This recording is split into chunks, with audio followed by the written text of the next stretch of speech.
आप क्या समझ रहे हैं? आप मुझे देख रहे हैं, मैं आपको देख रहा हूं? नहीं, एक तीसरी मखलूक आपको भी देख रही है। बेशक तीसरी मखलूक की नजर में आप भी हैं, हम भी हैं। वो बड़े गौर से इस पूरे मजमे को देख रहे हैं। बेशक आपका प्रेजेंटेशन ऐसा हो कि दुनिया पुकार कर कहे इसमें अब भी रसूलुल्लाह के सहाबा की और उनके गुलामों की खुशबू आया करती है। सुभान अल्लाह। आपके इस मजमे का वक़ार ये बताए कि यहाँ पर बैठे हुए लोग, यहाँ पर आए हुए लोग नबी पाक सल्लल्लाहु ताला अलैहि वसल्लम की गुलामी में आए हुए लोग हैं। बेशक मुसलसल मैं देख रहा हूँ काफ़ी देर से। नौजवानों, इस दुनिया की चकाचौंध तरक्की ने हमें बहुत सारी रूहानियत से महरूम कर दिया है। बेशक हमारे ये पाकीज़ा मजालिस ये मोबाइल के नज़र हो गए, ये कैमरों के नज़र हो गए। हर आदमी सेल्फी लेना चाहता है, हर आदमी फ़ोटो लेना चाहता है, हर आदमी वीडियो लेना चाहता है। आप खुद यहाँ आए हैं तो मोबाइल को अपने पास रख लो, और अगर मोबाइल को ही सुनाना था तो किसी के हाथ में देकर भेज देते, आप घर बैठ जाते। ये मजमा मोबाइलों के लिए नहीं है, आपके लिए है। बेशक बेशक आपके लिए है। आपका जहन और दिमाग हाजिर रहे यहाँ पर, बेशक। ये सोच करके कि मेरे मुस्तफ़ा की बातें सुनाई जाएंगी, क्या बात। कुरान की आयातें कुरान की आयत पढ़ी जाएंगी, हदीस रसूल का जिक्र होगा। लेकिन इस तूफाने बलाखीज में आज हम देखते जा रहे हैं अदब हमसे निकलता चला गया। इसी को कहा था शायर ने, वो अंधेरा ही भला था कि कदम राह पे थे। क्या बात क्या बात। वो अंधेरा ही भला था कि कदम राह पे थे, रोशनी लाई है मंजिल से बहुत दूर हमें। ये तरक्कियों ने हमें बहुत दूर कर दिया है। मेरे अजीजों, यहाँ इंसानों से ज्यादा कैमरे घोड़ों की शक्ल में बैठे हुए हैं। ये सारी चीजें मैं महसूस कर रहा हूँ, सिर्फ इसलिए बोल रहा हूँ कि हमारे असलाफ के जो जलसे हुआ करते, हमारे बुजुर्गों के जो जलसे होते थे, उसके बारे में कभी आप मालूमात हासिल करें। वो कैसे जलसे हुआ करते, उलमा का अदब कैसा होता, मशाइख का अदब कैसा होता। बड़ों से पूछें तो पता चलेगा, उनके सरों पर अंडा भी रख दिया जाए तो हिलता नहीं। इस तरह से वो लोग मुतवज्जे होते, और आने वाला बावजू आता, अदब के साथ आता, और बोलने वाला भी इखलास के साथ बोलता। ये सारी रूहानियत अगर ख़त्म हो गई तो इन जलसों का कोई मतलब नहीं रह जाता। इसीलिए मेरे अजीजों, यहाँ पान खाए हुए, गुटखा खाए हुए लोग मजलिस रसूल में अगर खड़े होकर सुनना चाहते हैं, नुक्कड़ पर और सड़क पर, मैं समझता हूँ महफिल रसूल की बेहुरमती है। सैयदना शेख अब्दुल अजीज मुहद्दिस देहलवी के मुतालिक एक बात मुझे मिली थी। आप हुक्का नोशी फरमा रहे थे, और इसी असना में आपको कहीं से मीलाद के पढ़ने की आवाज आई। आप वो हुक्का फेंक दी और मजलिस मीलाद में चले गए, जाकर के बैठ गए, और मीलाद पाक में जो मद्दाह रसूल थे वो कसीदा ऐसा पढ़ते रहे कि शेख साहब मगन हो गए, मस्त हो गए, और वज्द तारी हुआ। इसी असना में आपकी आंख लग गई महफिल में आंख लगी, देखा रसूल पाक सल्लल्लाहु अलैहि वसल्लम तशरीफ लाए। सुभान अल्लाह। मजलिस मिलाद में हुजूर तशरीफ लाए, लेकिन शेख मुहद्दिस देहलवी कहते हैं रसूल पाक का चेहरा सुर्ख था, गजबनाक थे। मैंने अर्ज किया, सरकार आप तशरीफ लाए हैं इस महफिल पाक में, लेकिन चेहरे पर गजब के आसार हैं। आप सल्लल्लाहु अलैहि वसल्लम ने फरमाया मुहद्दिस देहलवी से कि अब्दुल अजीज तुझे शर्म नहीं आती, उसी हुक्के के मुंह से मेरी महफिल में आ गया। अल्लाहु अकबर। मेरे अजीजों, नबी पाक सल्लल्लाहु ताला अलैहि वसल्लम की महफिल पाक का अदब नहीं करोगे, वो इश्क रसूल कहाँ से आएगा? यहाँ से क्या बोला जा रहा है, क्या पहुंचाया जा रहा है, उसकी तरफ तवज्जो होना जरूरी है। इसीलिए मैं आज बरमला इजहार करता हूँ कि आज मुझे प्रोग्रामों वाला एक मुकर्रिर बनाकर लोग हर जगह घुमा रहे हैं ताजिया की तरह। मैंने ये देखा है, और इनमें मेरा कोई इंटरेस्ट और शौक नहीं था इन जलसों का। मैं मस्जिद में खिताब करना ज्यादा पसंद करता कि वहाँ पाकीज़ा माहौल होता है, अदब से लोग बैठते हैं और सब बावजू हुआ करते हैं, और दिल में बात उतरती भी है।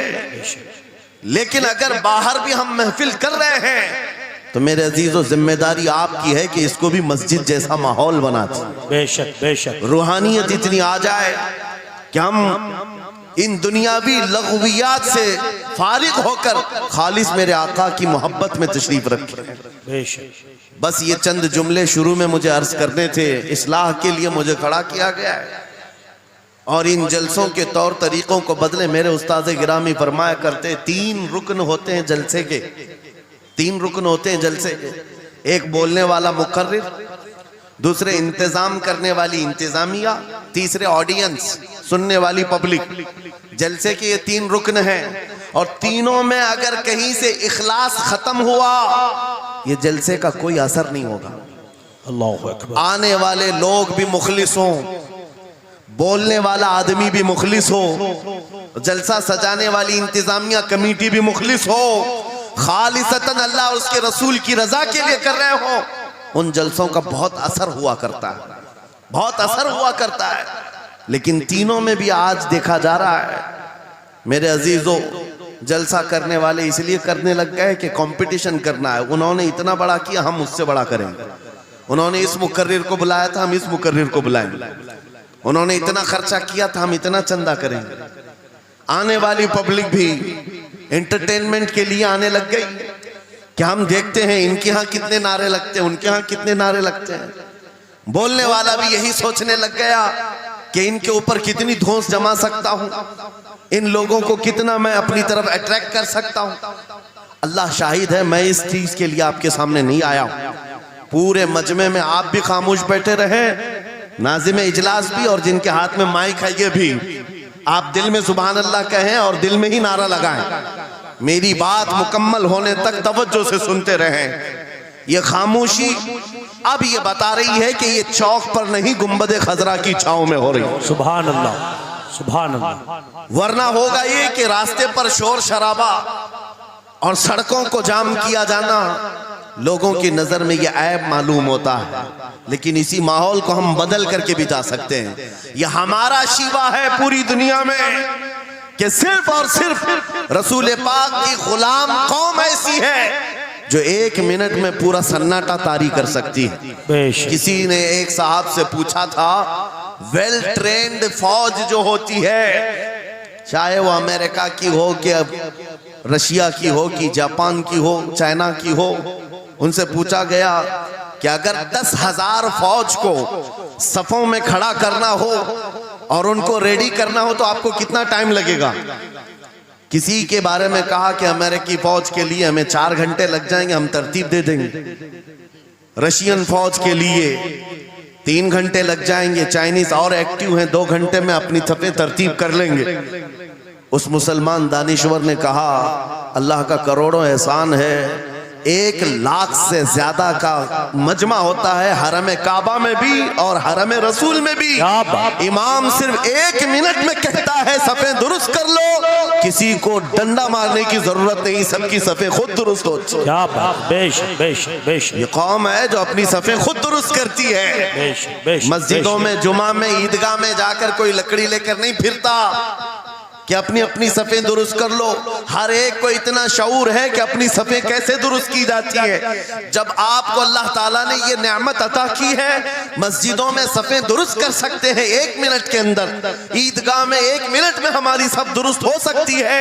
ऐ नौजवानों, दुनिया को ये बताओ, सिर्फ मस्जिद और ईदगाह नहीं, दुनिया के हर मैदान में हम अपनी सफे दुरुस्त कर सकते हैं। सुभान अल्लाह। हर मैदान में हमारी सब दुरुस्त हो सकती है। ये अल्लाह की तरफ से दी हुई बहुत बड़ी नेमत है। बस अब मजमा जो खामोश है और मुतवज्जे है, अब मेरी बात को आगे मैं बढ़ाता हूं, तवज्जो से सुने। कुरानी उलूम के मुताल्लिक आपके सामने चंद बातें रखूंगा, इसलिए कि मुझे कहा गया बड़ा पढ़ा लिखा मजमा है और मुसलमान के लिए पढ़ा लिखा होना बहुत लाजिम है, इसलिए कि जिहालत इस्लाम का अपोजिट है। जिहालत इस्लाम का अपोजिट है। आपको एक बात मैं बताऊं, जब भी कहा जाता है दौरे इस्लाम में, यानी हुजूर सल्लल्लाहु अलैहि वसल्लम की आमद के बाद के हालात को दौरे इस्लाम कहते हैं, उससे पहले वाले जमाने को दौरे जिहालत कहते हैं। जबकि इस्लाम का अपोजिट तो कुफ्र होना चाहिए, कुफ्र होना चाहिए। ये दौरे इस्लाम है और इससे पहले दौरे कुफ्र था। नहीं, दौरे इस्लाम से पहले वाले दौर को दौरे जिहालत कहते हैं, इसलिए कि बताना है इस्लाम और जिहालत दो अपोजिट चीजें हैं, दो अपोजिट चीजें हैं। जाहिल हो और मुसलमान हो उसे जेब नहीं देता। जिस कौम पर आने वाली किताब हिदायत का पहला लफ्ज इक़रा से शुरू होता है, इक़रा बिस्मि रब्बिकल लज़ी खलक़, कुरान का पहला लफ्ज जो आया है वो किस नाम से आया? पढ़ो अपने रब के नाम से, पढ़ो अपने रब के नाम से। और इल्म नहीं है तो कुछ नहीं है तुम्हारे पास। इमाम गजाली तो फरमाते अन्नासु कुल्लुहुम मौता इल्लल उलमा, ये सारे इंसान मुर्दा हैं, जिंदा अगर कोई है तो इल्म वाला है, इल्म वाला जिंदा है। और जिहालत की तारीकियों में भटकने वाले की मिसाल ऐसी ही है जैसे अंधेरी कोठरी में बैठा हुआ है, कहीं रोशनी का आने का इंतजाम नहीं, उसके सामने हलवा रखो कि गोबर रखो, दोनों बराबर है। जाहिल आदमी के लिए ऐसा ही है, कभी उसका हाथ इसमें पड़ेगा, कभी उसका हाथ इसमें पड़ेगा। जब नजर नहीं आ रहा है तो हलवा को गोबर समझकर खा लेगा और कभी गोबर को हलवा समझ के खा लेगा, गलाजत उसके लिए बराबर हो जाएगी। लेकिन इल्म को कहा गया अल इल्मु नूरुन, इल्म रोशनी है। जिसके पास इल्म आता है वो तमीज सीख जाता है, उसके पास अखलाक आ जाते हैं, वो हलाल और हराम के फर्क को समझने लगता है, बुरे और अच्छे के दरमियान फर्क मालूम होने लगता है। इसीलिए मेरे अजीजों, मुझे बड़ा गर्व है और फख्र है, हमारी खानकाह से ये आवाज आती है आधी रोटी खाएंगे और बच्चों को पढ़ाएंगे। बेशक, क्यों? बेशक। उस अजीम खानकाह से ये आवाज दी गई, क्यों? सिर्फ इसलिए नहीं कि तुम बड़े होकर के डॉक्टर बनोगे, इंजीनियर बनोगे। लोगों की नजर में अब बात यही रह गई है, पढ़ा इसलिए जाता है कि डॉक्टर बनना, इंजीनियर बनना है और कमाना है, बहुत कमाना है। इल्म जो है आज कमर्शियल बना लिया गया। इल्म इसलिए नहीं, इल्म इसलिए हासिल किया जाता है कि बंदा खुदा को पहचाने, क्या बात, बेशक, बंदा अपनी हकीकत को पहचाने, बेशक, जिंदगी गुजारने के उस्लूब उसे मालूम हो जाए।